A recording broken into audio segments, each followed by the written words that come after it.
Bandeko boyo kasiko eloko elekani na France. Poye bakekindoki. Le président de la République est combattu même ses propres frères bazo bondisaye. Na sepeli na moni ba ancien. En tout cas, ba ancien na ngina sa dese mukie na bino. Soki bokoyi ko jouer rôle il y a ba réconciliateur. Rôle il y a ba conseiller. Bandeko bazo silika pour des choses na yebité. Moi to lo bango atotanga be komba muto wa te. Oezo boma batu du jour au jour sans compter batne kona biso bazali ko kufa na banzela. Tout ça là, peuple congolais, nous avons besoin de l'unité.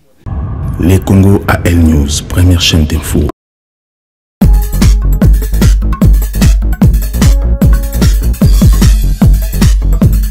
Alors, Ngai Julien Babete Yandi, na yé na invitation il y a Eric Kabongo pour soutenir parti UDPS.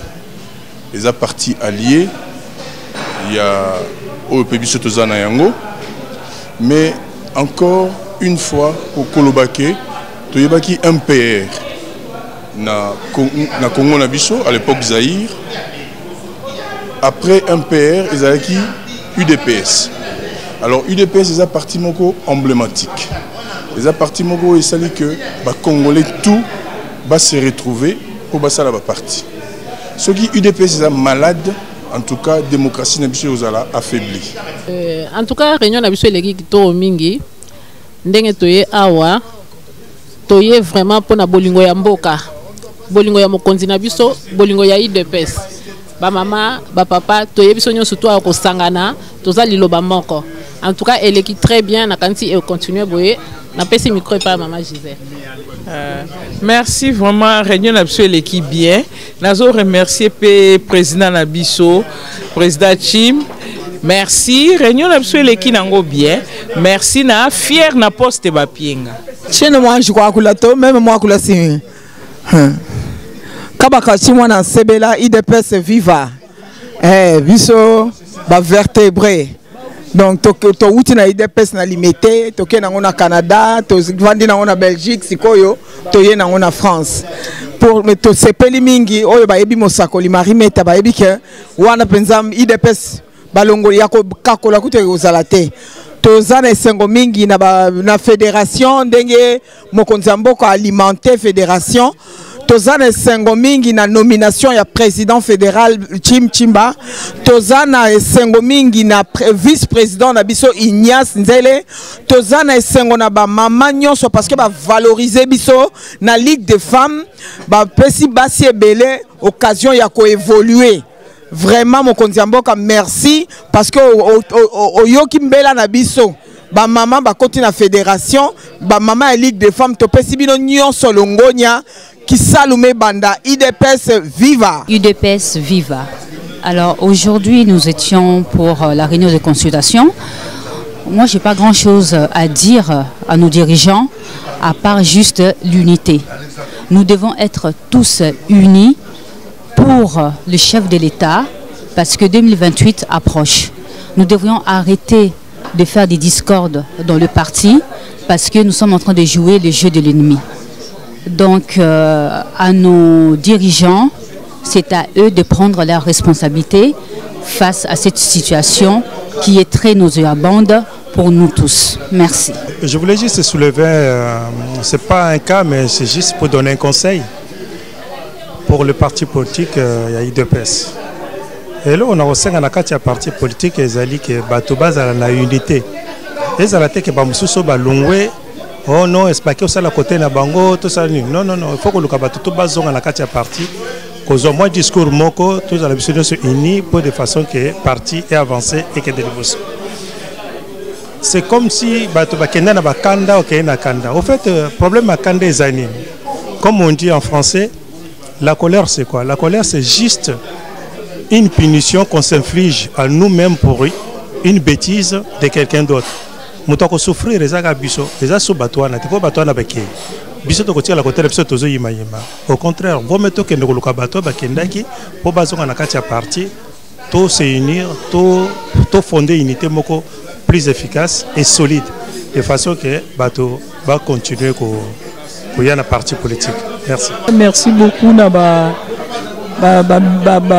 camarades nyonso baye lelo to sepeli et puis na remercier secrétaire Nabiso Kabuya nakine ngai mama Fifi Kalala Philomène Mpunga Kalala trésorière ya France. En tout cas, on a pesi no merci na ba chef nanga et puis to sangana poto ba ndenge ni to kolisa musala na biso.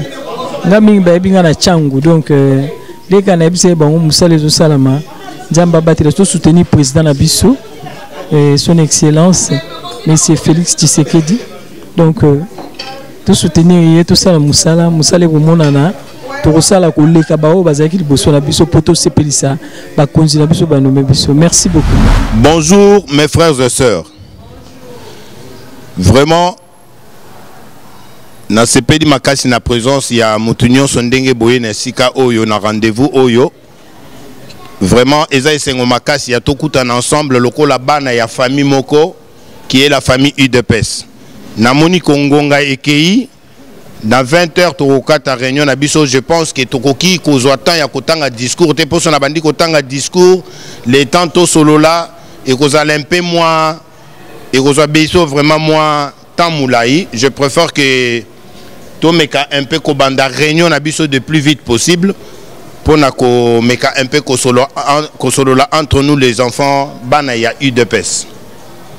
Bandeko, en premier des choses nazo senga na mutu nyonso. En premier des choses, nazo senga na mutunyo sona kati ya salle pour tous au moins 1 minute de silence pour na ba mort o bande ko na biso bazali ko kufa na est na makambo o ya guerre oyo et babimiseli biso na kati ya mboka par le pays voisin oyo tozali komona lelo notre pays la République démocratique à partir ya Ezali agressé à l'est de la République par le Rwanda. Oyo Bozali Koyeba que Kagame est en train d'alimenter le M23 et puis na Kabila o Bazali ko mema rébellion na kati ya mboka o tozali ko perdre de milliers de personnes. Yango bande konanga nazali ko senga na mutunyo so na kati to telema 1 minute de silence pour na bande konanga biso bazo kufa na est. Merci.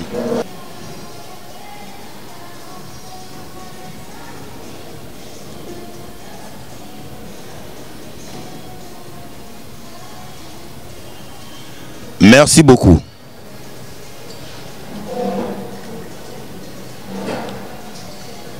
Bandeko et Sengoma kasi vraiment nakoya na bino na kati réunion oyo. La première des choses avant tout banda réunion nazali vraiment biso nyonso bana ya UDPS na banzi ezali posa na biso.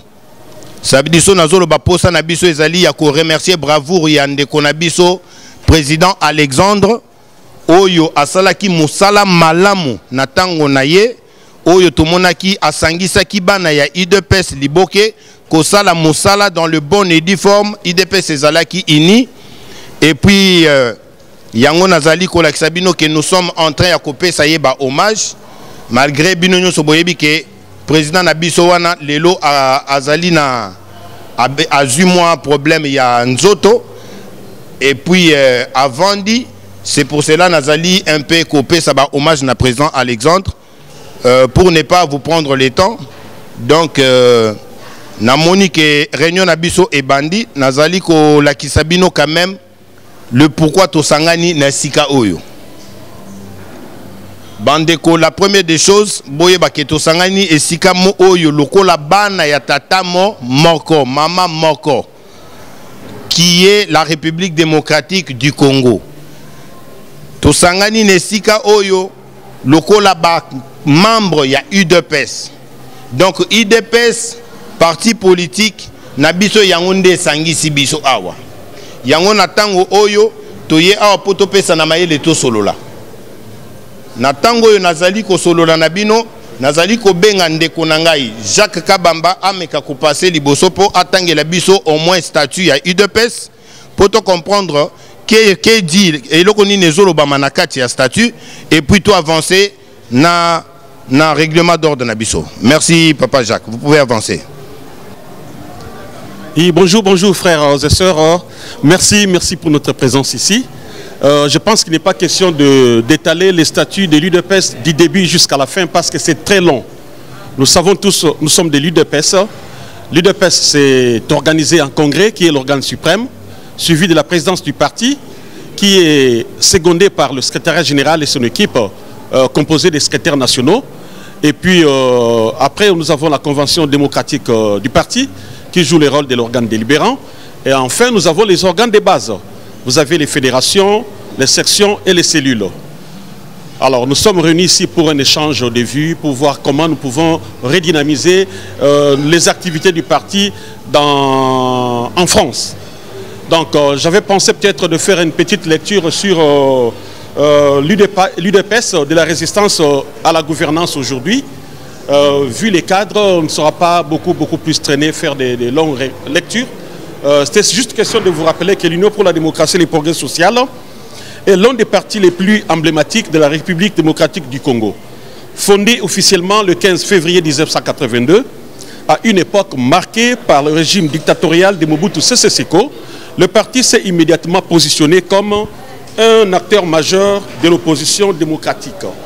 Il est le fruit d'un mouvement initié par 13 parlementaires, appelés les 13 parlementaires, qui ont courageusement adressé une lettre ouverte au président Mobutu pour dénoncer la dérive autoritaire du régime et appeler à la démocratisation. Parmi les figures marquantes de cette fondation, c'est-à-dire de l'UDPS, Etienne Tshisekedi Wamulumba deviendra le leader incontesté de l'UDPS. Ancien au cadre du régime mobutiste, il incarne ensuite une longue lutte pacifique pour l'instauration d'un état de droit, la liberté d'expression et la tenue d'élections démocratiques. Pendant les décennies suivantes, l'UDPS a été confronté à la répression, aux arrestations, à l'exil des membres et à de nombreuses tentatives de marginalisation. Dans les années 90, lors de la conférence nationale souveraine, l'UDPS joue un rôle moteur dans les efforts de transition vers un système démocratique.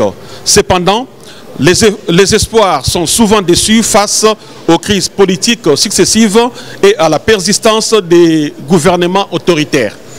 Après la mort d'Etienne Tshisekedi en février 2017, son fils Félix Tshisekedi reprend les flambeaux. Sous sa direction, l'UDPS parvient à une percée historique.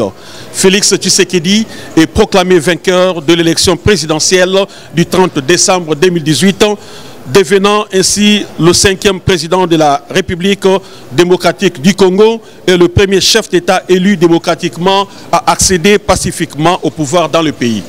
Depuis 2019, l'UDPS est au pouvoir avec un mandat axé sur la lutte contre la corruption, le redressement économique, la pacification de l'Est du pays et la réforme des institutions.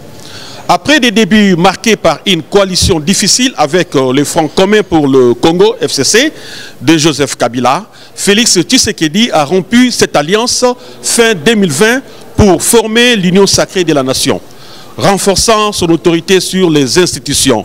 En 2023, il est réélu pour un second mandat. L'UDPS continue aujourd'hui de chercher un équilibre entre son héritage de parti d'opposition et sa position actuelle de parti au pouvoir, tout en étant confronté aux défis de gouvernance, de sécurité et de développement auxquels fait face la RDC. Je vous remercie. Règlement d'ordre Nabiso à UDPS et ça contenir l'article belé. Donc na kati ya règlement d'ordre ya UDPS et ça kosenga que bana ya UDPS bakoki ko se réunir kosolola entre bango pour trouver solution soki likambo moko ezali na kati ya parti. Autre chose que tout le monde doit savoir, ceux qui se réunir awa pour na kosolola ezali poto pesa na maye les to se consulter entre nous pour le retour aux réunions. Donc ba réunion na nous bandité. Na tango yo to bengi mutu nyonso ndenge boye awa ezali poto se consulter to solola pour na ko préparer retour na réunion. Yango tozali ko benga bino. Ça veut dire là je ne peux pas vous prendre la parole, ce qu'on a monopolisé parole et zali malamu te parce que na kozota ebele batu musu ba kokolobate, je passe le parole quand même ba ancien abiso tozali na président, il y a UDPS France, il y a ba ancien abiso ya oba dirijaki IDPS awa depuis papa Étienne Tshisekedi Wamulumba. Donc je vais quand même vous le passer à me un peu expliquer bino quand même moi sans nini IDPS etambola ki na tango na bango ndenge nini biso pe tokoki kolanda marche na bango tokoko sala nini pona marche ezala malamu parce que tozali komona IDPS tozali nango na tango oyo ezali lokola bazali ko bundisa pouvoir de toza nango na place pona to perdre yango. Donc ozomona ke toza na bande ko na biso na kati ya UDPS au lieu tozala ini mais division ezoya côté division ezoya tozoyeba te yango tozali ko benga quand même mikolo ba meka ko expliquer biso c'est quoi l'UDPS et comment biso bana ya UDPS tokotambola ndenge nini pona parti na biso ekende liboso. Je passe la parole à papa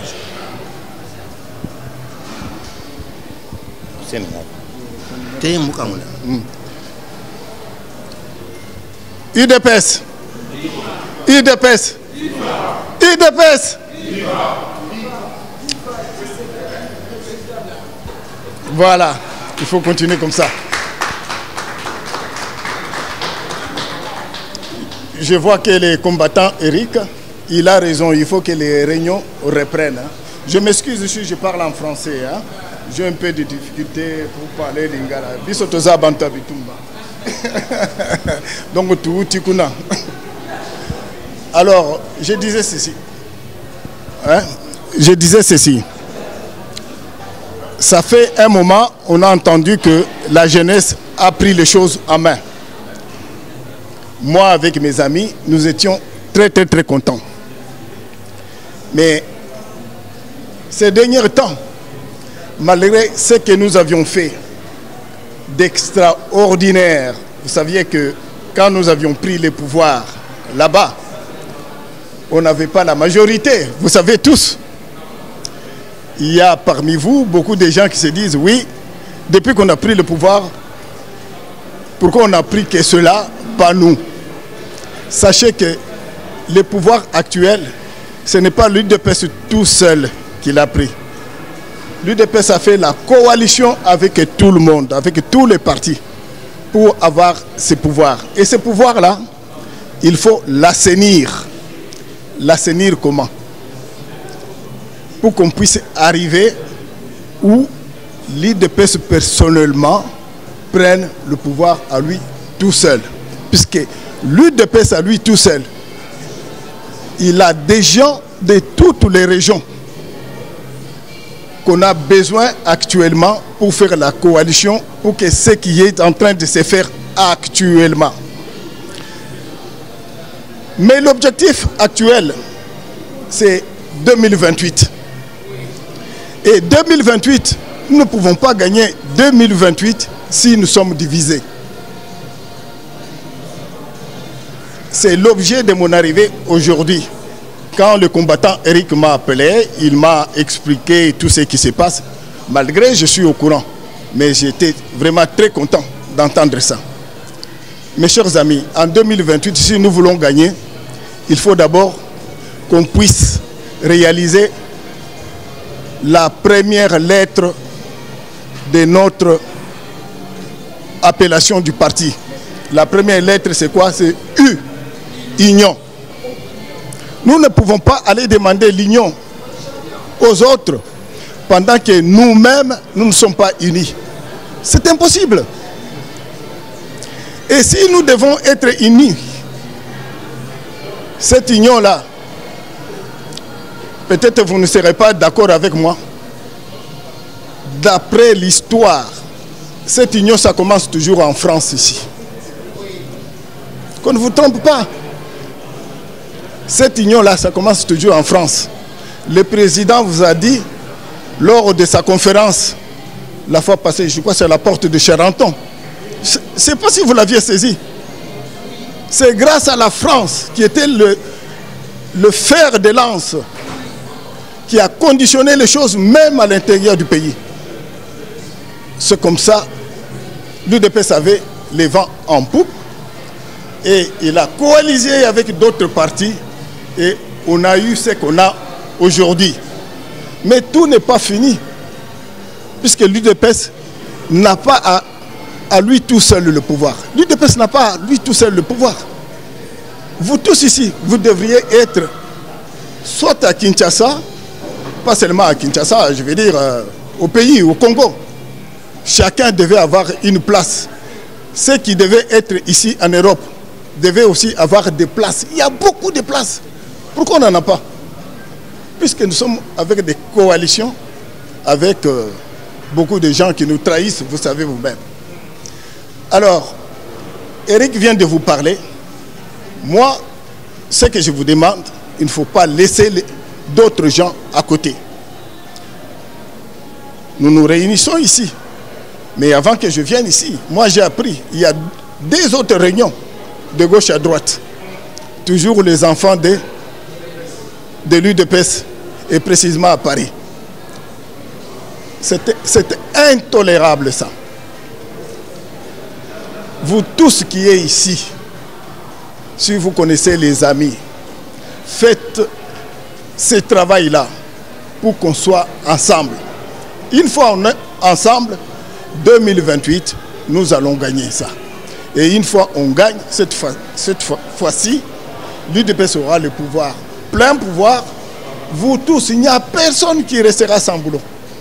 Pasi na biso e bandi na tango mutu oyo amemaki UDPS na unité, mutu oyo asalaki musala avec bravoure pour la évolution ya UDPS, notre parti. C'était le papa Alexandre. Après avoir papa Alexandre renommé Chimbana Serge Moussassa.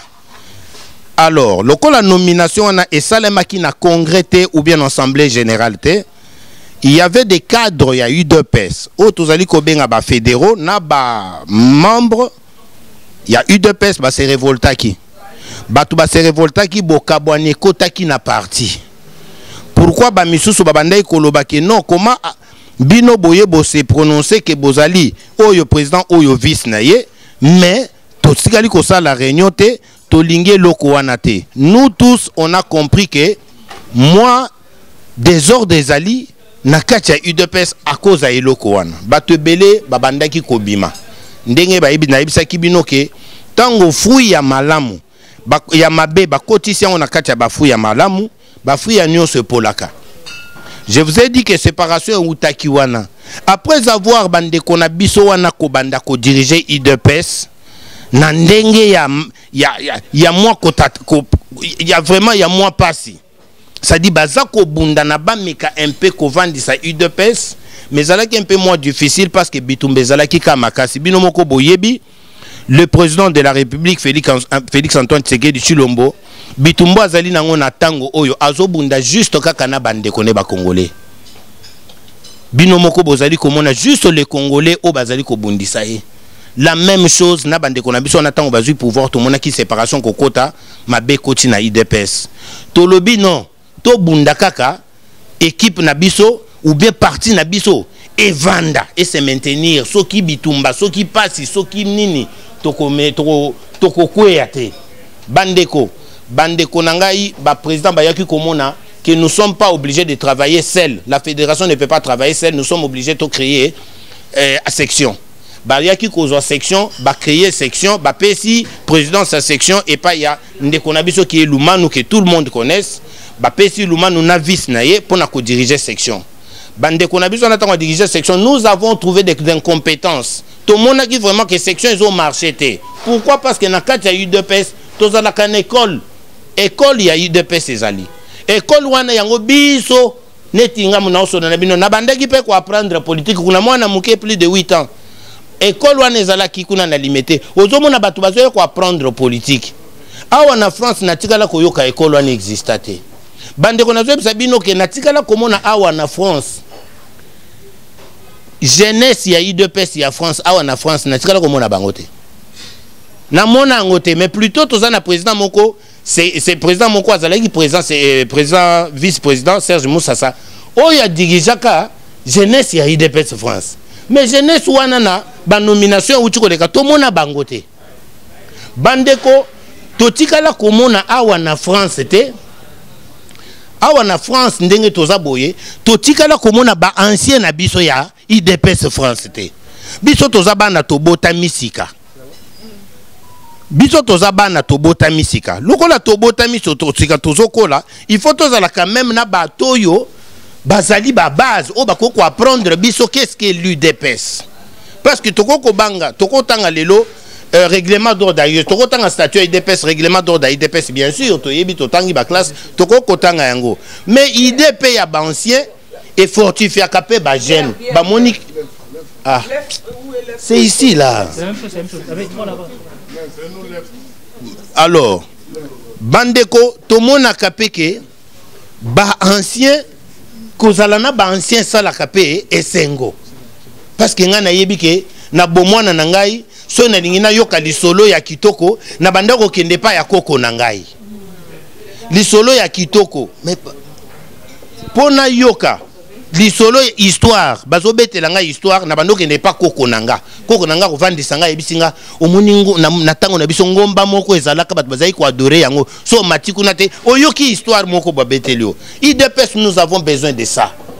Na kati ya IDPS totikali komona IDPS oya biso oyo bandeko nanga totikali komona bomoko oyo ba papa na biso ba vivaki na tango wana alors esala ki biso passé parce que esala ki biso toye kozwa décision to lobi non bato bazo diriger biso na buzoba o eza IDPS te. Nous sommes obligés to saler la bateau nini pétition na kozala to saleli président sectionnaire wana pétition to longoli na poste kolungwande kona biso na lungwe aboyi kotika abosani que c'est quelqu'un qui est nommé par les fédéraux a ko créer ya IDPS naba fédéraux oyo bandimaki nomination ya Chimbana Serge Moussa Sate pa ya Alexandre bakomi contre bande kona bitumba tobundaki awa na France tobimisaki ministre moko awa na France na IDPS qui est Agatha Banumbola ministre à économie abimana awa na France azalaki neti bino ba mama kaka ndenge boye to monaki vraiment mama moko ou azalaki vraiment na molende mama moko azalaki vraiment très motivée, elle était dynamique, elle était un peu une femme intelligente. On a compris que tango Kinshasa ba bengi biso que tozana besoin ya bakombo mibale botinda parce que tango badinga ba pesa biso poste à ministère ba ebisa biso ke botinda bakombo ba ministère te. Le gouvernement le président atinde la biso kaka lettre ya ke botinda la biso kombo ba ya batu mibale to yeba kiteke mutu na kozwa ministère tango bakei batali musala na ye batali sa nani compétence na ye mutu wana ba nommé ministre à économie azaki neti biso na bino mais na kokende mutu wana ke une économie to monaki bande kona biso mama wana tika biso on dira yeba biso te okobenga mama wana na téléphone abosani biso tonyo kwa mana mama na ba marsha wa kobunda komata kokita téléphone comment sonner mama na beta biso karazu bande kono nyonso che bango na poste bande kona biso moko tozaki na bango na kati ya IDPS na zotangela bino ba cadre ya kalawana basali nini ba communauté ba informateur ya biso ya IDPS France et pas ya mama wana kosenga misala azalaki kokipe bango kaka te. Donc bande konangai division kotaki makasi na parti tout le monde qui vraiment parti est commis délaissé. Alors, en tant que tozali bana ya IDPS né grandi, biso toko kondima désordre jamais. Tango to moni bongo to sengi président fédéral Chimba que président malgré bazo bundisa o toza na section T. Muto tozaki na section to to sa les lettres ya nini ya nani te to sa les pétition balongo alungwe que bimisele biso ba konzi pour ba diriger section pour toko tambola sans section te. Président Chim oui président Chim asanini abimisele biso section oyo to uti ko section oyo ya ndeko na biso fidèle ndeko na biso Sam bolanda ba histoire bandeko na ngai mais désordre des alaki kaka désordre des alaki pourquoi parce que même ceux qui topesi bato na section parti na biso ezalaki te. Donc tozali kosala makambo ndire tozala kaka pour parti ekufa te. Normalement des ordres des alaki désordre ezalaki ya makasi. Alors bandeko na ngai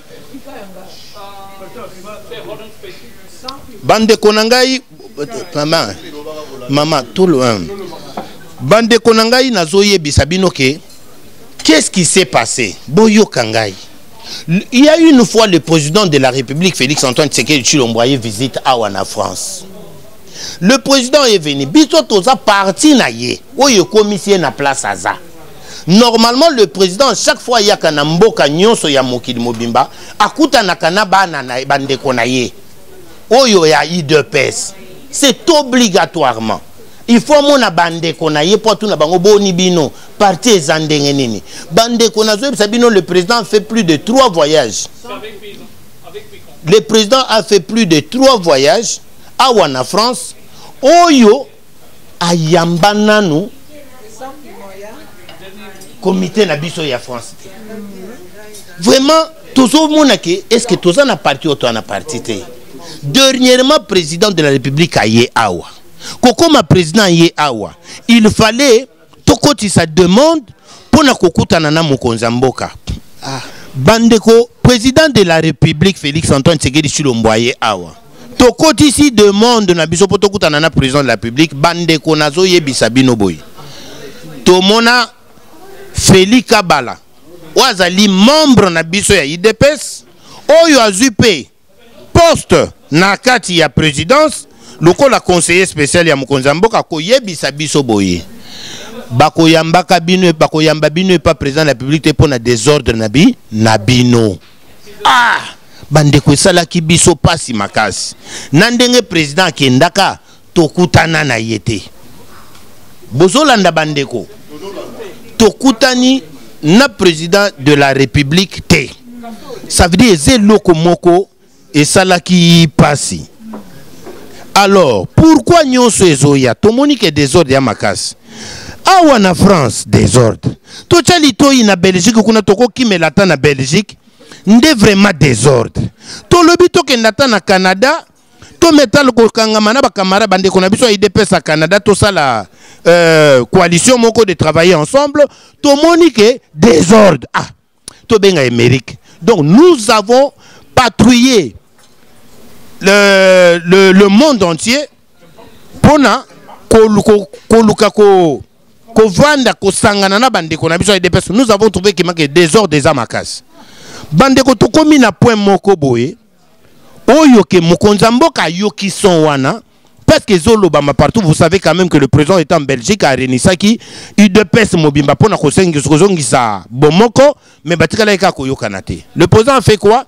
Le président a bengi le secrétaire général Augustin Kabouya. Ayebisi eboye. Nazana besoin ya ko alimenter IDPS ya monde entier. Il faut IDPS saison na bomoko. Tozana besoin batubaza la séparer. Tous on a besoin IDP saison en unité pour nini to préparer mandat ya 2028.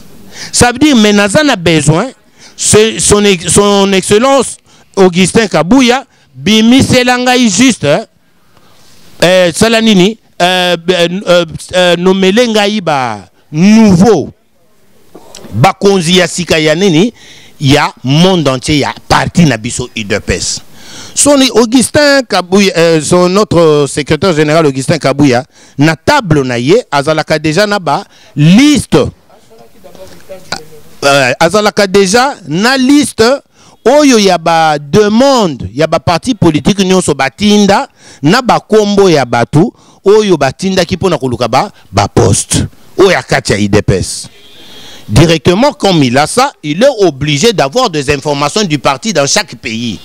Abandi ko benga ba parti politique nyonso na kati ya pays pour na kozwa ba information, il a eu des informations. Bande kota on a zolo belabino wa, il y a eu de nouveaux nominations. Pardon, de nouvelles nominations. Excusez-moi le terme. Alors, ba nomination ya sikawo etukobima e lingi ko la kisanini. Ba nomination sikawo lingi ko ebimioyo et outil directement et pas ya président ya UDPS.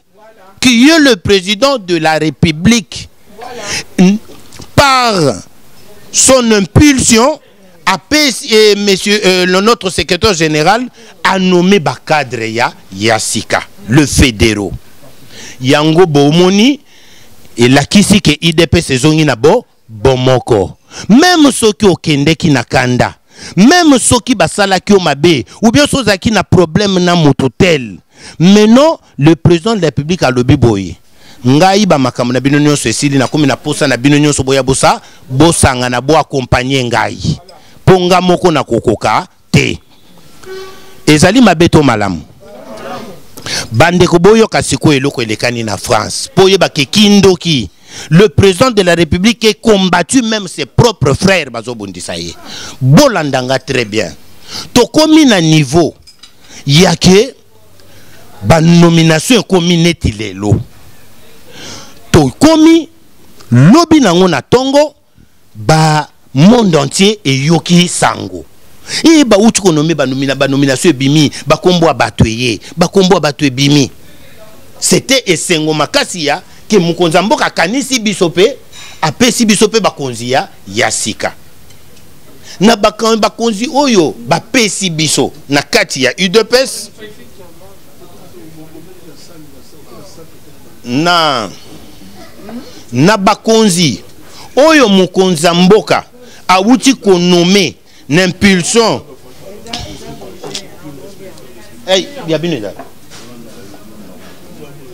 Na ba nomination oyo mukonza mboka awuti kopesa impulsion na secrétaire général pour na konome bakonza sika moko na biso abimi. Oyo biso nyonso toyebi, tovandi na ye, toyebi comportement na ye, tolia na ye, c'est quelqu'un qu'on connaît très bien. Et la seule de personnes qui s'époumonne cœur et âme pour le développement de notre parti et l'avancement de ce parti qui s'appelle Président Tshimba. Bandeko. Alors, le président de la République a moniqué vraiment Lokola Tshimba Aza Muluba vice na ye oyo babandaka o bazalaka ko travailler ne bandakala oyo bopesinga kombo na ye Serge Moussassa Aza pe Muluba. Je trouve pas mieux parce que UDPS est un parti politique, il y a ethnie moko boyete.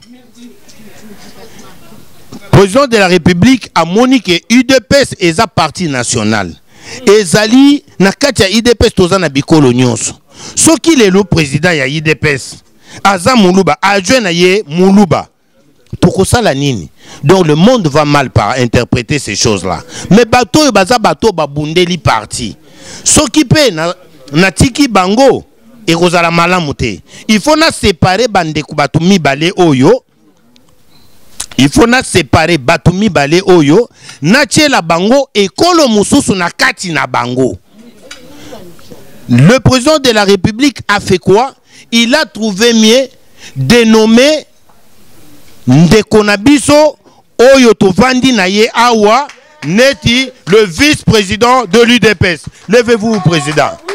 Que je vais passer la parole tout de suite pour qu'il se présente. Avancez, président.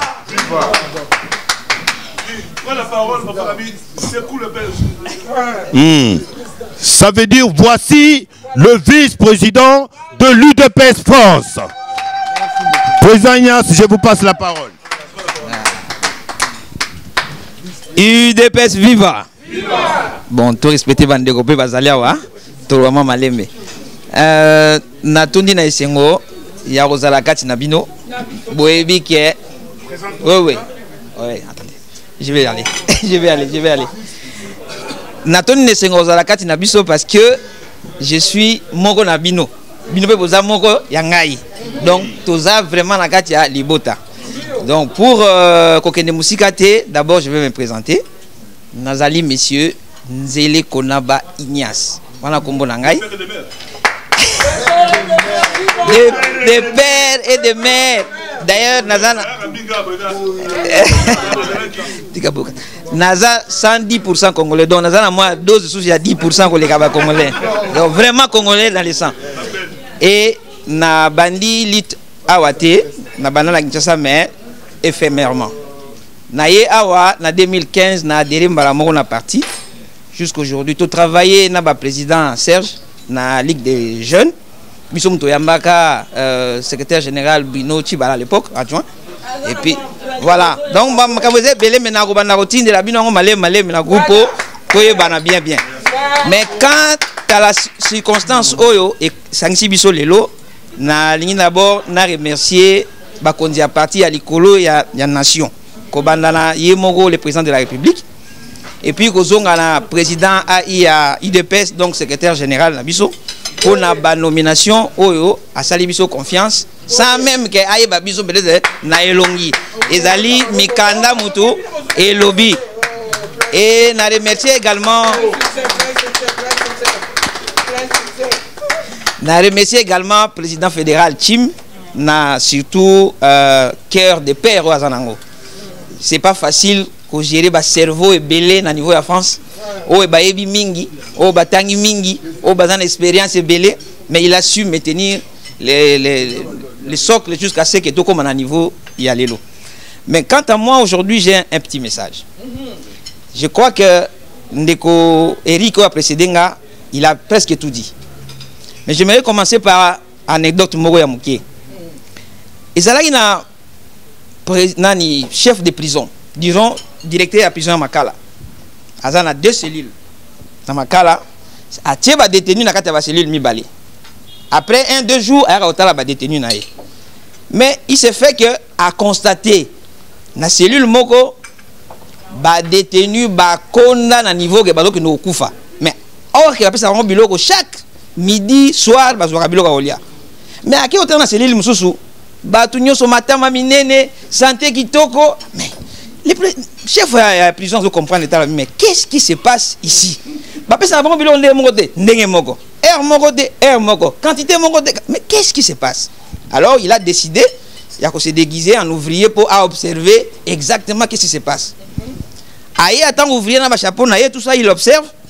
Il voit dans la relia, place où il y a Bandego Bakonda, Bazo Wela.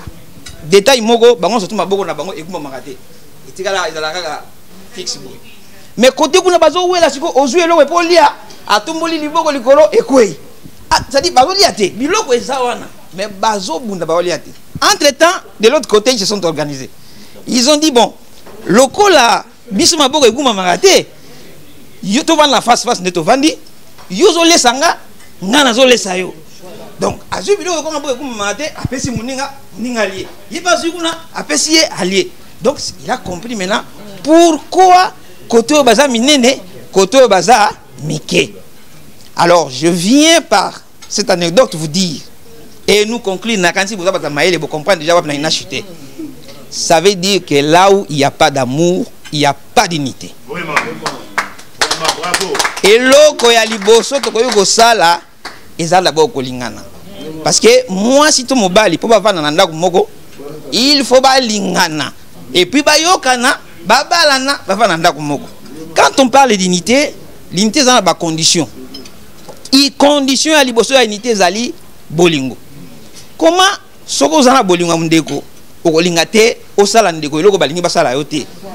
Soki yo lingi ba finga yo te, olingi ba tonga yo te, olingi ba yiba yo te. Comment yo olingi osala ngona muninga? Alors, est-ce que dans ce temps-là, et osala jamais? Donc, pour être ensemble, pour être unis, comme Bandeko Bakolinza Bisoba Belge disait, l'union fait la force. Et la désunion fait quoi? La désunion fait la faiblesse. C'est clair. Quand vous êtes désunis, et c'est ça ce qu'on appelle idée machiavélique. Machiavel disait, il faut bien diviser pour régner. Diviser pour bien régner. Bateau, besoin de la division, c'est pour que bah régner, mais bah régner en faiblesse. Il y a un message à l'éleuse Ali que tous se supporter les uns les autres. Il y a des forts en esprit, il y a des faibles aussi en esprit. Il y a des gens qui comprennent, il y a ceux qui ne comprennent pas. Donc, ceux qui tolingitos à la nabomoko, il faut d'abord tolingana, tolinga parti en opé, to se sacrifier pour ça. Et to milinga biso moko et puis to linga bandego. À ce moment-là, on va créer des conditions. Il y a unité pour permettre à ce que nous avancions ensemble parce que guerre nabiso, bouzo banabiso et tout ça là, tout ça là, tout ça ngasima. Mais si on met tout ça de côté, moi je pense qu'aux aider partis et ça a été aux poste. Nous, la preuve année que j'ai fait 10 ans ici, je n'ai pas occupé poste Montréal Licolo. J'étais 10 ans et j'étais dans ma poste communicateur, tout moi secrétaire, tout aide au Komela Moutouboui. Mais Dieu a fait grâce que aujourd'hui ça soit moi. Demain aux alayo, les Moussous aux alagé, yo quand tu es président, tu sais qui na maman, par exemple maman Kassia, mais azaki n'a pas continué les bossons naïe. Comment ça fait-il que un secrétaire nani vice-présidente, il y a section à Tiki ba fédéraux et elle se retrouve ministre na niveau Licolo. Donc en tout cas, nous avons prié les uns les autres. Tout y a de l'eau dans nos vins. Nous avons compté mingi naba. Na sepeli na moni ancien. En tout cas, ancien na ina sa dese mukie na bino. Ce qui beaucoup jouer rôle, il y a ba réconciliateur. Rôle il y a ba conseiller. Bandeko bazo silika pour des choses na yebité. Moi to lo bango autant ngabe komba mutawa té. Mais nous cherchons l'unité. Que les gens reviennent. S'ils ont des conditions à poser, qu'ils vous disent. Ceux qui vont demander, on va voir dans quelle mesure, tout comme à un niveau que tout ça, tout ça consciensus, tout ça pour constituer une force. On a beaucoup de choses à faire. Non seulement les partis, mais les pays aussi attendent de nous. Les idées peuvent venir d'ici et sauver des vies dans notre pays. Donc, pour conclure, en tout cas, merci. Bomoko nde ekotonga biso. Merci beaucoup. Merci beaucoup, Président. Merci beaucoup, Président. Bandeko Nabazi Bouti Koyoka, président Nabiso, le vice-président Ignace, Aouti, président Aouti Pendako, pour démontrer vraiment souci naïe, à Sengi Naba ancien, que Bino vraiment boya bosangi, Sabiso, parce que Biso Bajen, Tozo Yebate, ni Nyango Ezo Kabola Biso. Tilelo, Biso Tozo Yebani Ezo Kabola Biso te.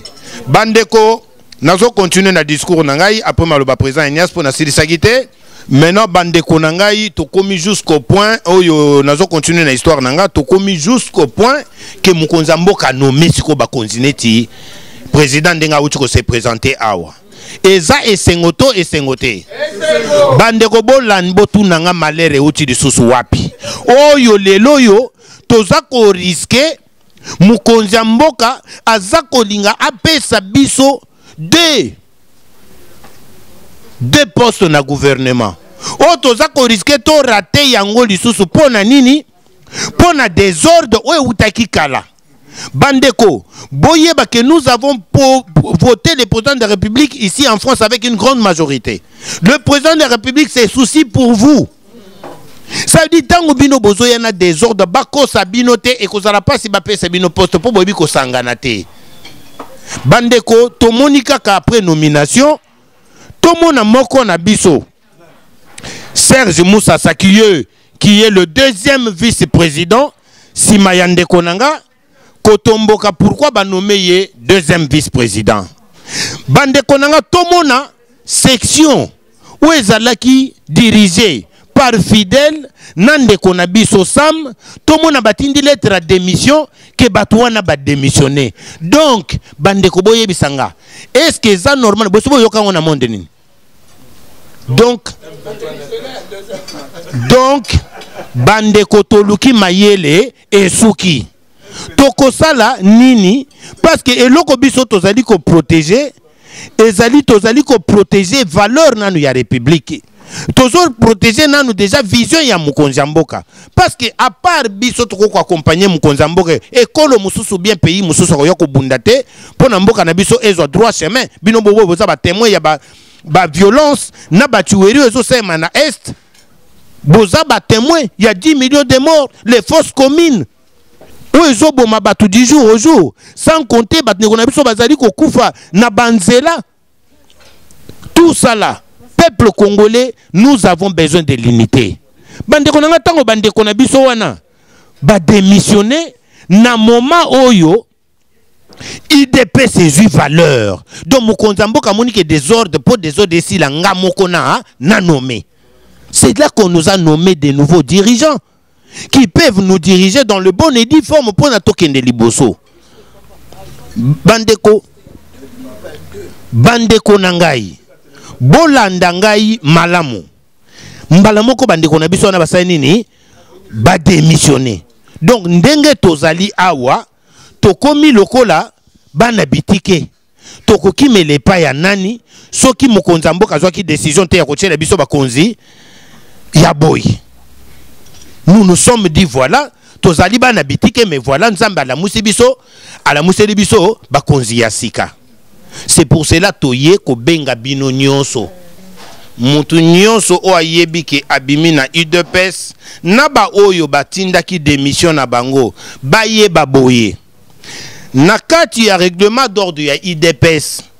Je pense que ça doit être l'article 28 qui demande, qui dit à tout le membre de l'UDPS que les lois qui ont démissionné parti est boyoté. Okoki ko kende o raisonner que démission nanga yo na sali yango na mabe nanga moko ou bien na kanda mutu wana azana droit azonga na kati ya parti aya asenga pardon mais parti ko pardonner ye akozonga na kati ya parti mais immunité ne ko sa nini e kokweya ça dit poste na yiwane ko sa nini e kokweya ça dit nous sommes prêts d'accueillir tout le monde. Le problème c'est que Bande Konabiso va comprendre que le problème, le président de la République nous a tous réunis. Réunis maintenant. Bozo Luka Poste. Tous on a besoin de l'autre nakati nabiso. Tous on a ba mandataire. Tous on a besoin nakati nabiso. Tous on a ba informateur. Tous on a besoin nakati nabiso. Tous on a pena ba ministre. Nyonso wane koya na désordre te. Nous avons un président qu'on appelle Chimichimba. Je ne sais pas si tout le monde l'a côtoyé. C'est quelqu'un de très posé dans son esprit. C'est une personne que Dieu a fait avec son genre. Il a ses qualités. Donc cette personne-là, il a l'amour et la fraternité avec tous. Il veut collaborer. Mais cette personne-là a été mal entourée. Ou imagine-toi, on a besoin de ça, on a mal entouré. Ça veut dire IDPS moyen ça, la malamu, ezate. Yango tozali ko sangana lelo pona ko lakisa na boy. Bino ba ancien. Boyoki maloba ya mwana na bino. Tozali ko senga na bino ba ancien. To sangani na bino parce que tozana besoin na bino. Tozo senga bino bokende ko se consulter tous les anciens à IDPS. Bozongi sabiso ndenge IDPS a Kinshasa ezongaka. Boluke la biso pe solution na zolo ba na sens nini bozia na kati na biso pona ko aider biso bosangana na biso bobimisela biso pe mutu na bino moko wa ko banda ko représenter biso wa kozala ayebani epa ya batoyo ba mama nazali ko senga bino na moma oyo tozongisi IDPS o babenga kake moko séparation za disusuté kotonga mutu kofinga mutu koloba mabe mutu awa esili ba mama tozo senga bino bokende bo se consulter bozwa décision moko bobi misela biso pe mutu na bino moko ou bien mibale o pe ba ko représenter bino na kati ya IDPS oyo tokei na ba jeune bino ba jeune bokende ko se consulter bobi misape moko na bino obe mibale na bino oyo boko présenter bango na bakonzo oyo po ba diriger bino. Vous verrez qu'il y aura l'unité. Yango babenga ka section. Bozo créer babilo kwana na sengi bino pona nini? C'est pour accompagner ces gens parce qu'ils ne pouvons pas travailler tout seuls. Bakozala na besoin na biso. Alors pour biso to travailler na bango sans ko yokana toko kende liboso te. To lingi séparation te bandeko. Toza na moment moko ya pouvoir donc to sepela te ko sepela yango yo. Na bomona ki président na biso o na zoko tangela bino kombo na Chimichimba na kati ya consultation et pas ya eberand. bomonaki ye kokutana na Eberand, bomonaki président na biso Chimchimba kokutana na mokonzi ya mboka. Boyebi pourquoi? Ça dit so boza mayele bolandi batu oyo ba mal intentionné o bazali ko ya komema bino na désordre boko ratissé biso chance grâce au nzamba zolinga sala biso. Alors je demande à tout le monde, initions-nous. Soki muto abimine IDPS na malamu totika ye s'il vous plaît. Soki bolingweke ko sala ya za na besoin kozonga l'UDPS a les mains maboko polele pona mutu nyonso. Je pense que malobanaza nango yango wana na moment oyo ba mama bovanda te, ba ancien bola la pongite, ba jeune bola la pongite pona koya kopesa résolution moko ya malamu na bakonzi na biso pona bango tango bazoza pe décision ko créer section ba mona vraiment ke ba mama babimisela ki biso oyo, ba jeune babimiseli biso oyo, ba ancien babimiseli biso oyo. Donc na katia ba ancien nous voyons déjà que na ba mama na ba oyo toko kosala nini toko bimisa président sectionnaire akoki kozala mwasi to akoki kozala mobali dans l'IDPS ezala kateke o basi bazabo ibam. Non, tout le monde est égaux. Tout le monde est égaux. Yango bomoni nazana mingi ya koyebisa binote ezali ke boyeba ke parmi nous il y a des mandataires. L'État ne peut se développer sans les concours de la jeunesse. Raison pour laquelle nous, jeunesse de l'UDPS France, nous sommes engagés à concourir dans le développement de l'État congolais. Nous exhortons également la jeunesse parisienne, la jeunesse européenne, en particulier en singulier la jeunesse d'Île-de-France, de se joindre à nous, la fédération UDPS, en vue de proposer, de réfléchir sur le développement de notre État. Nous sommes à l'UDPS, c'est une grande école, une école perpétuelle, à perpétuité même, et nous, la jeunesse, nous sommes là pour réfléchir en vue, j'accentue surtout le développement de l'État, le développement sur plusieurs niveaux, sur les niveaux judiciaires, sur les niveaux économiques et sur les secteurs politico-administratifs. Sur les secteurs judiciaires, nous exhortons les gouvernants de pouvoir mettre en place un plan de développement judiciaire qu'on appellera la géographie judiciaire. Le ministre en charge de la justice doit pouvoir étendre les tribunaux dans toutes les communes de la ville-province de Kinshasa en particulier et en général dans toutes les communes, dans tous les territoires qui composent l'État congolais. Premièrement, ça, la géographie judiciaire. L'anatomie judiciaire, la problématique de la sécurité des animateurs de la justice. Pour ne citer qui est là. Nous exhortons également le président de la République de pouvoir collaborer étroitement avec la jeunesse de la diaspora. Non seulement de l'UDPS, mais quand même la jeunesse qui manifeste son intérêt pour le développement du pays. C'est bien moi, votre aimable frère José Maria Mwinda. Merci beaucoup mes frères et sœurs de l'UDPS. Merci beaucoup les combattants de l'UDPS Île-de-France. Et voici, aujourd'hui nous sommes le 18 mai 2025.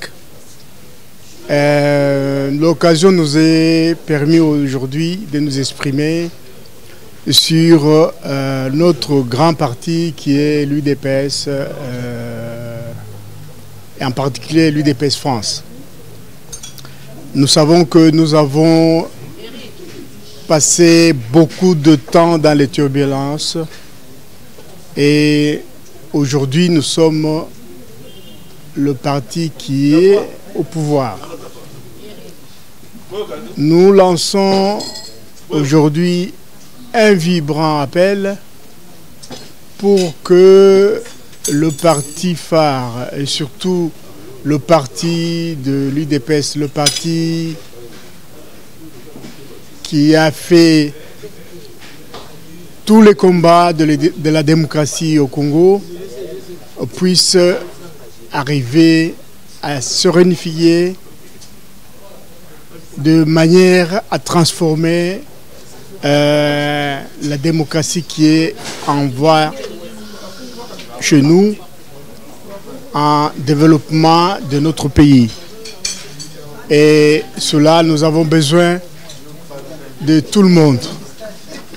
On a besoin de tous les fils et filles du Congo réunis autour des idéaux de nos pères fondateurs, autour de lettres de noblesse qui sont union, démocratie et progrès social.